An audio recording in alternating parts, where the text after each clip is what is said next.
Welcome to Business Line's State of the Economy podcast, where you'll find insight, analysis, and the story behind the numbers.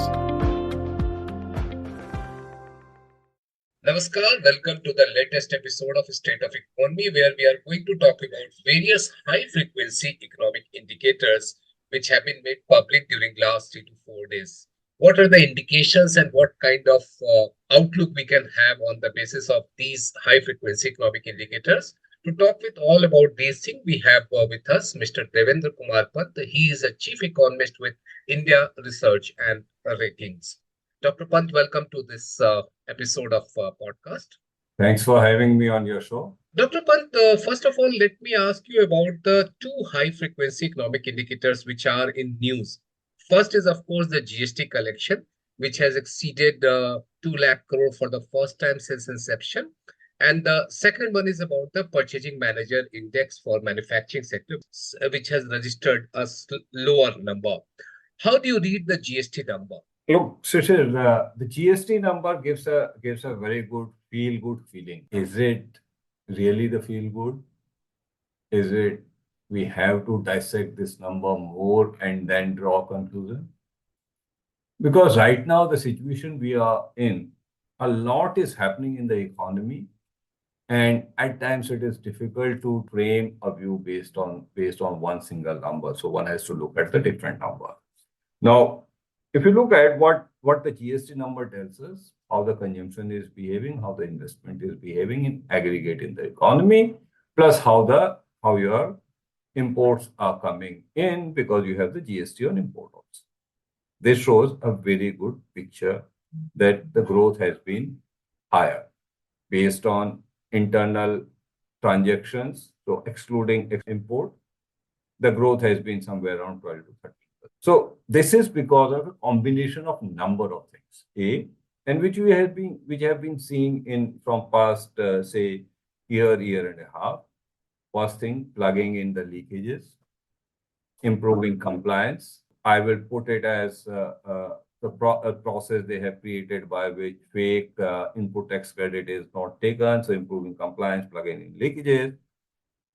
Then what is happening is, if you look at the period, say since April to October, your WPI was in deflationary zone, so the GDP deflator was either not growing or growing at a very slow pace. Now, as we have seen, your WIP has moved into positive territory, and your GDP deflator will likely to show a positive growth. And because of that, you will see the higher taxes coming in. And mind you, on top of it, this is the year-end bias also. Unfortunately, while income tax, custom duty, your corporate tax, etc., that has to be paid by the end of March. Unfortunately, when the GST legislation was being drafted, somehow this point is missed. So it is what is reported in April is what was collected in the March.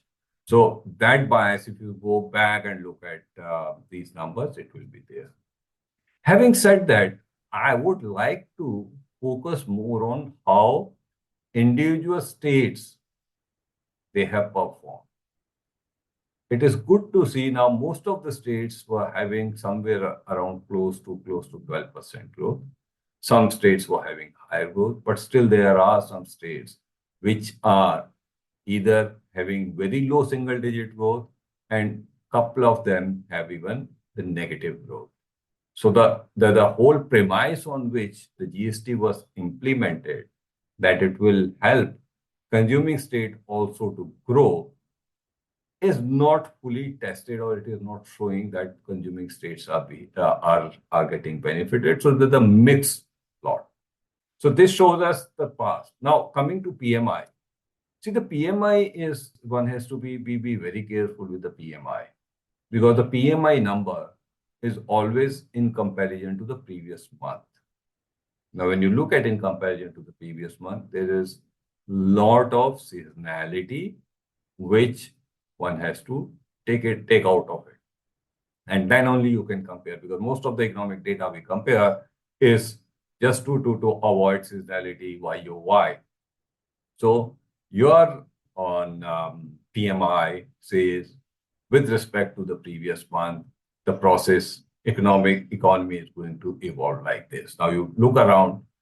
One concept always talks about is people, oh, elections are coming, so economic activity will slow down. Yeah, marginally they will, because no manufacturer or no investor would like to take up the fresh investment decision as of now, because they would like to wait for the new government to come in and the policies announcement. Based on that, they will do it.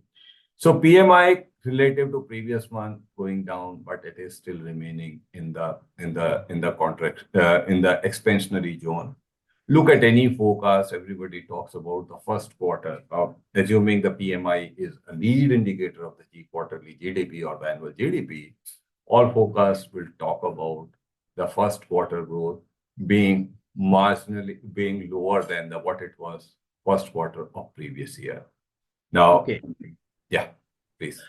Now, coming to the point which you mentioned about the election and about the investment decision, but one particular thing which is also being talked about, that because of the election, the demand will pick up, and that is also going to help in having a better manufacturing activity and better collection. Do you agree with this? Shishir, if we are banking on pickup in demand because of the elections, then we should not be saying our economy has arrived or economy has evolved. Yes, there will be some improvement in demand. And what kind of improvement you will see?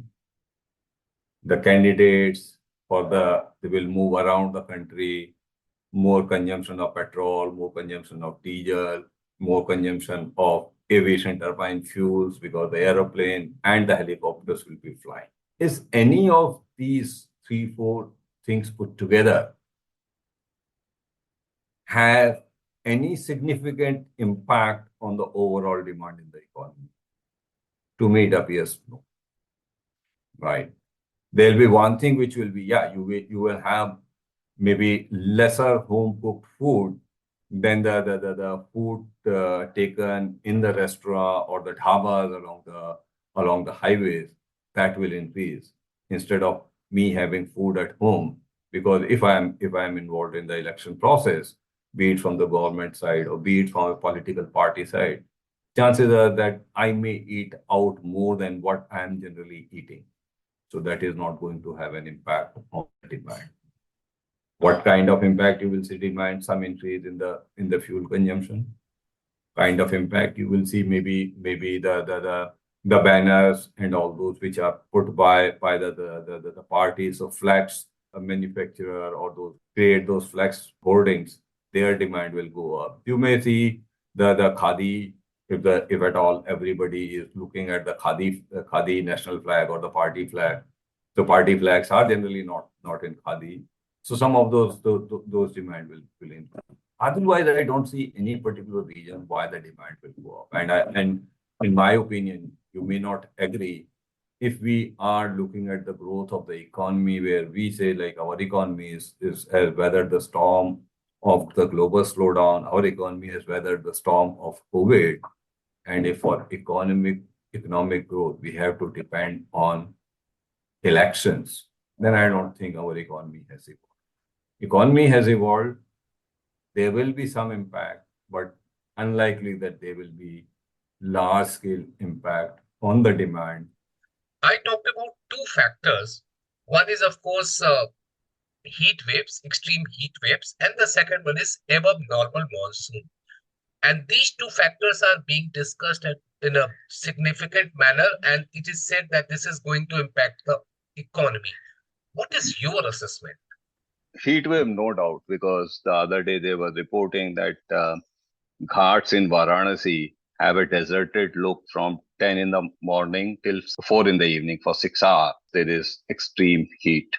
What it is going to do is some hit to your travel industry. Again, north temperatures are up. I think east also temperatures are up.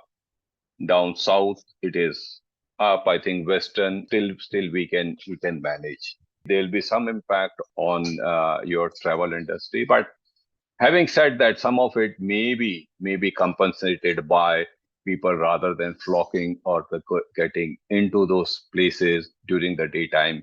Maybe after once the evening sets in, uh, they will. Because just to give you an example of Delhi, all right, during daytime, if you step out in the sun, it is scorching heat. But the moment sun sets in, because of rainfall and snowfall in Uttarakhand and Himachal, the wind is you feel the cold wind, or just to say cold in the sense like from 40 degree, and suddenly you see post sunset, there is a temperature change. There will be some impact. Fortunately, this extreme heat wave hasn't started before wheat harvesting. Had it happened before the wheat harvesting, we would have had more issue with it. Because of this heat wave and the suboptimal rainfall last year, what you are looking at a situation is your rainfall water reservoir level is much lower than the normal situation. This is going to have an impact how the cropping will take place, or the sowing is going to take place. Now, above normal rainfall, and I'll put it this way, Indian agriculture, as we say, the India has evolved. Indian agriculture has also evolved a lot. Gone are the days when less than 10% or 15% less than normal rainfall would translate into nearly double-digit or double-digit decline in agriculture GVA. And next year, because the normal rainfall, the double-digit growth in agriculture GVA. So the amplitude of that shock. So when I say amplitude, how the GDP is moving, gross value addition GVA of agriculture is moving during the drought year or normal year or the good rainfall year, that has amplitude has gone down thanks to two things. A, coverage of irrigation, although it is still lower than what we would like to have it, but gone are the days earlier, say 70s, 80s, it used to be somewhere in 30s or early 40s. Now we are somewhere around mid 50s. And the second, which is a silent revolution which has taken place, and very few people give credit of this,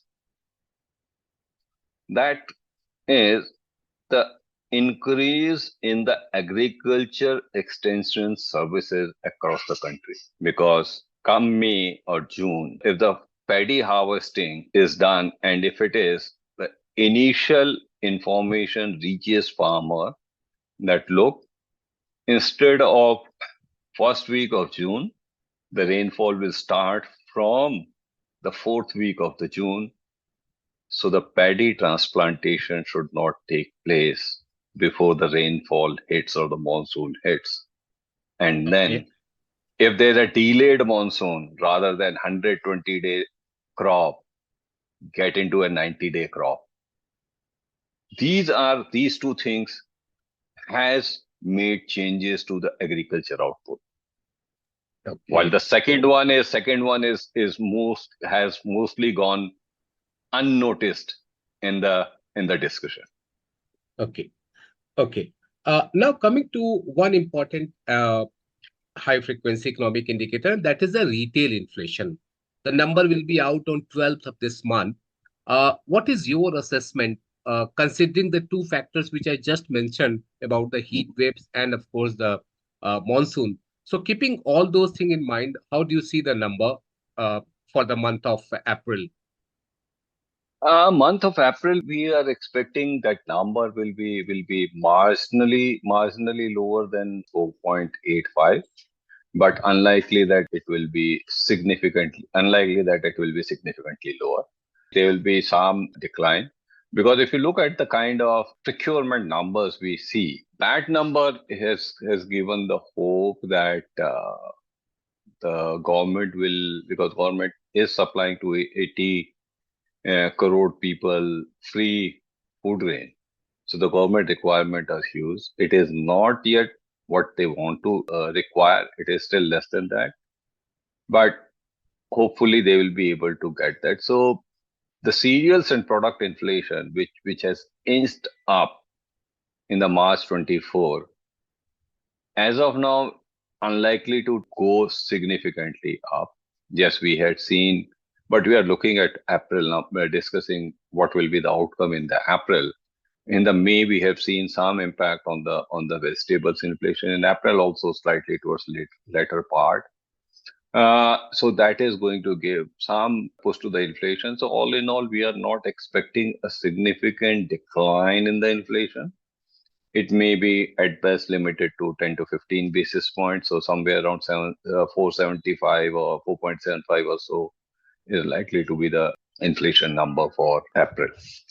And the most important question that everybody is asking, that when we are going to have any rate cut, do you see that? Because after the Federal Reserve commentary, the discussion is still on that the RBI may not go very soon on that. So what is your take on that? If economy is growing at 7.6%, 3 quarters of consecutive 8% growth, and mind you, this 8% growth, 3 quarter consecutive 8% growth is not on the contraction or the very low growth in the previous years, first 3 quarters of the previous years. Why do we need a rate cut? If the economy is growing at 7.6% with 6.5% kind of repo, is there a need and requirement for the rate cut? So the chances are that if at all there will be a rate cut in rest of this fiscal, it will be a notional and can at best be limited to 25 or max to 50 basis points. Okay. Because right now doing a rate cut with 7.6% kind of economic growth means RBI has fired a bullet when it was not required. Okay. And mind you, bullets are costly. Okay. That's an interesting take. My final question to you, that since many of the agencies, including IMF and various rating agencies, have upped the growth forecast for the current fiscal, what is your take on that? Are you going to revise it upward? Let's keep the sanctity of that release, which may hit maybe sometime next week. So what has happened when we made this? We had FY25 forecast. Well, at that time, rainfall was big unknown. And mind you, the strength of economy has surprised everyone, any analyst across the globe who was working on India. No one was close to even 7% for FY24. There is something which is happening, right? Which we are analysts are not able to capture. And what is that? One thing is we had seen a huge net growth in net taxes, right? Which has bumped up your GDP growth significantly. Rarely I had seen in my more than 35 years of this kind of work, I rarely have seen the GDP and GVA growth differential more than 20 to 30 basis points. Is it the subsidies are controlled, but taxes are still high, and that is giving bump up to the growth. Okay. Nobody knows. As of now, the indications are such that we are not going to have any cut in taxes on production. Subsidies are going to remain where they are. So are we in for another year of wide divergence between GVA and GDP growth? I think we have to wait till coming budget by the union government post-election somewhere around July or so. And that will give us a handle whether there is a difference. So because of two things, A, the run-up or the growth speed at which the economy is growing, that has surprised every analyst across the globe. Whether it's 10 people team, whether it's a IMF, World Bank, ADB, UN, or anyone, or the smaller teams. Everybody is surprised. Second, the rainfall, which is giving you such a good benefit, because what is going to happen is you will like to see, because of rainfall, and if agri is performing better, you will be able to take lot of benefit of, so to say, the FMCG firm, because the kind of demand booster it gives to the economy, and that is will have a favorable impact on the GDP growth. So as I said, let's wait for next week before we come out with our revised forecast on economic growth for 2024-25. Okay, Dr. Pant, thank you very much. We will wait for your forecast. Welcome.